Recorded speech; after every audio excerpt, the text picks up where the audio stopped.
Oh, it's been lovely to see you, darling. I can't believe how much you've grown. Thank you for the present. Are you going to give me a hug? See you. All right, take care.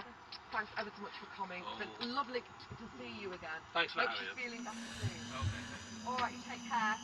All right, bye.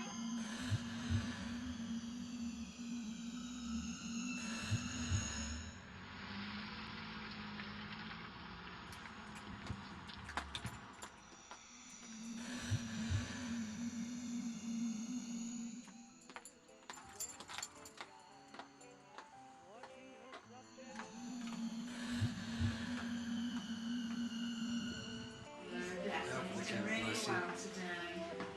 It's nice to see you enjoying yourself.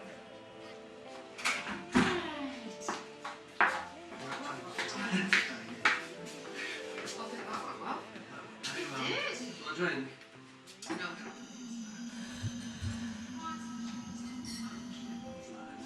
He's enjoyed it, hasn't he? Yeah.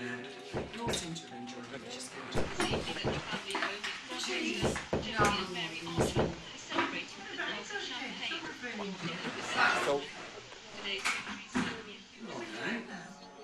Listen to it. Right, I've had enough of this. I'm calling the police.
What you've just seen is a dramatisation of a very real event experienced by the Andrews family after their son Jason's 4th birthday party.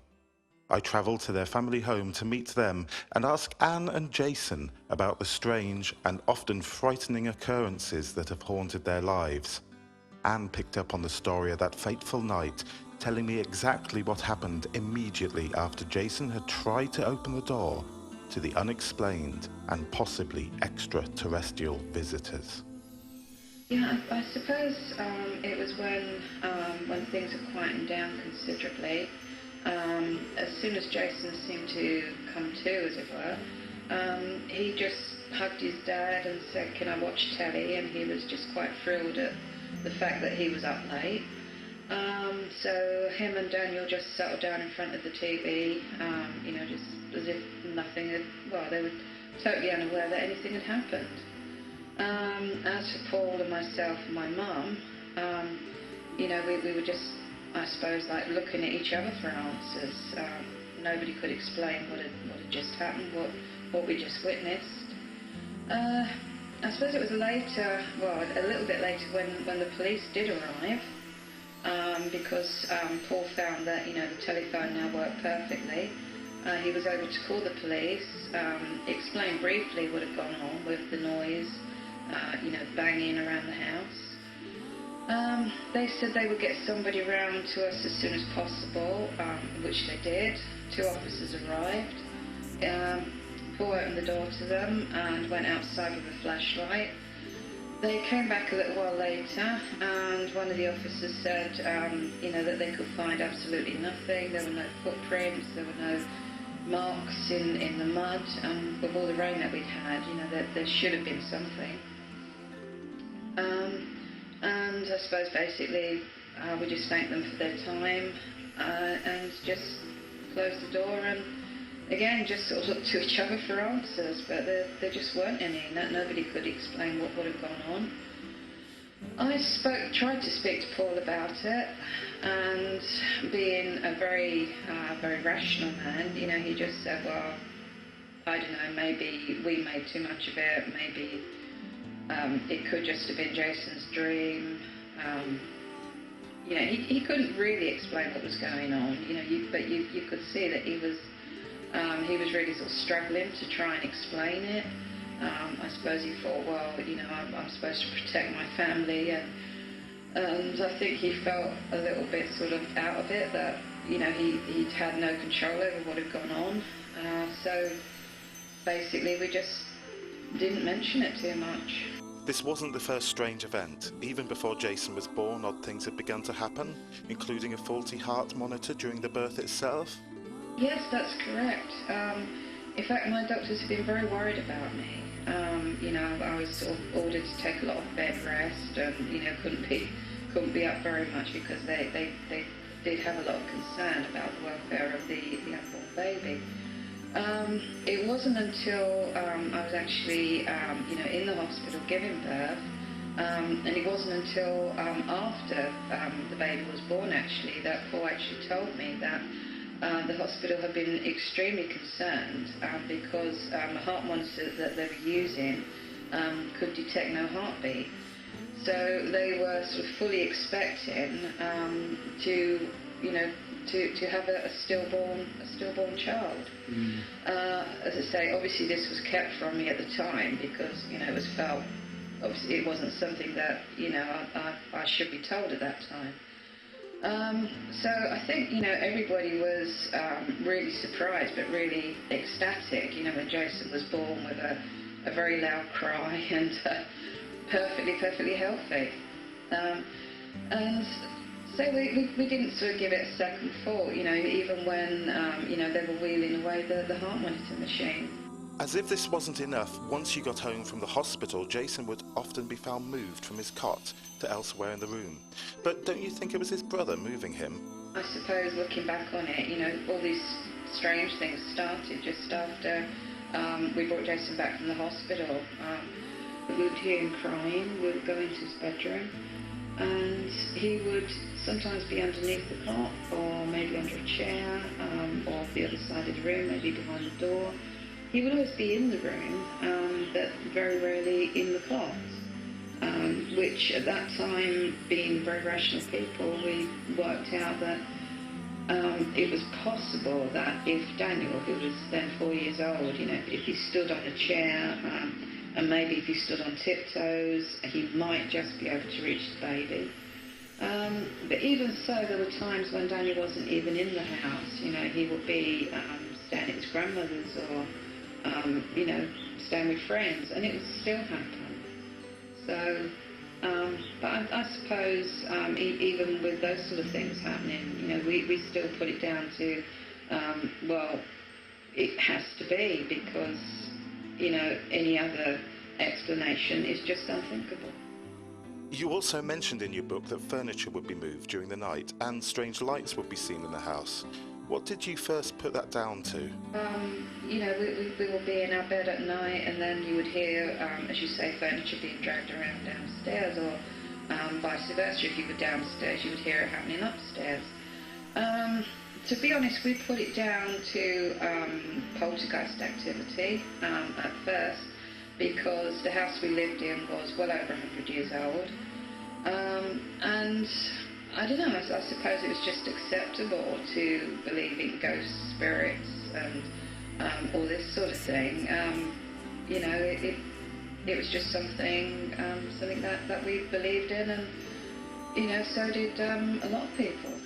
Had this been happening before Jason was born? Not to that extent. We'd had sort of a few things going on, but the only, I suppose, the only, well, I say strange thing, was that Daniel, who was our oldest son, who is our oldest son, he had an invisible friend that he would talk to.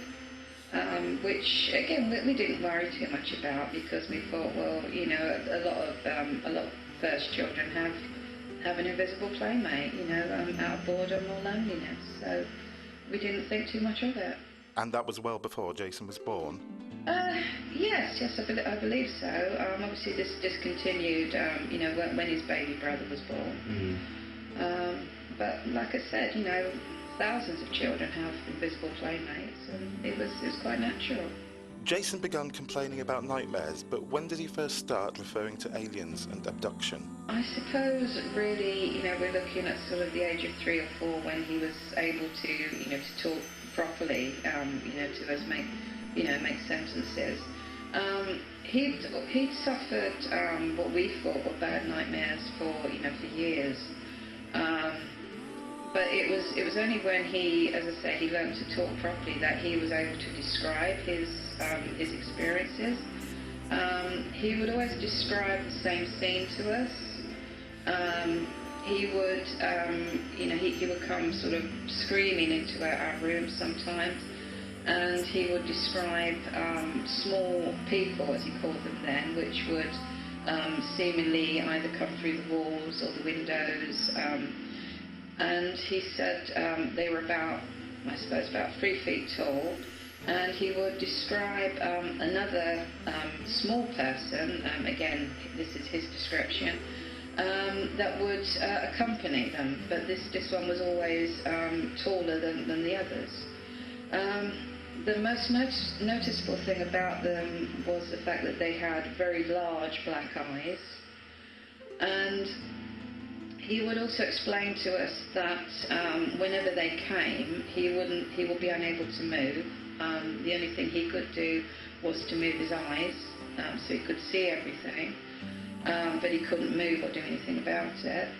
And at such a young age, he thought he was being, because he explained that they would make him float away with them, and he thought he was being taken to some sort of hospital place, because that's what it felt like to him. You know, it was very clinical, very cold, and he just considered that he was having some sort of operation.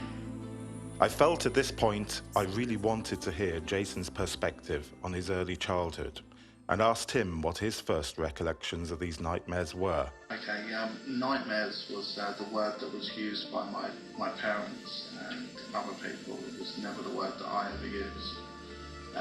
I knew exactly what was going on. I could tell the difference between what was actually happening and what was just in your mind. And as far as recollection goes, growing up, my first memories of being, you know, a baby, as it were, was laying in like my crib, you know, cot type thing, late at night, and remembering these long sort of really long bony fingers coming down towards me, and that was quite scary even at that moment in time, because I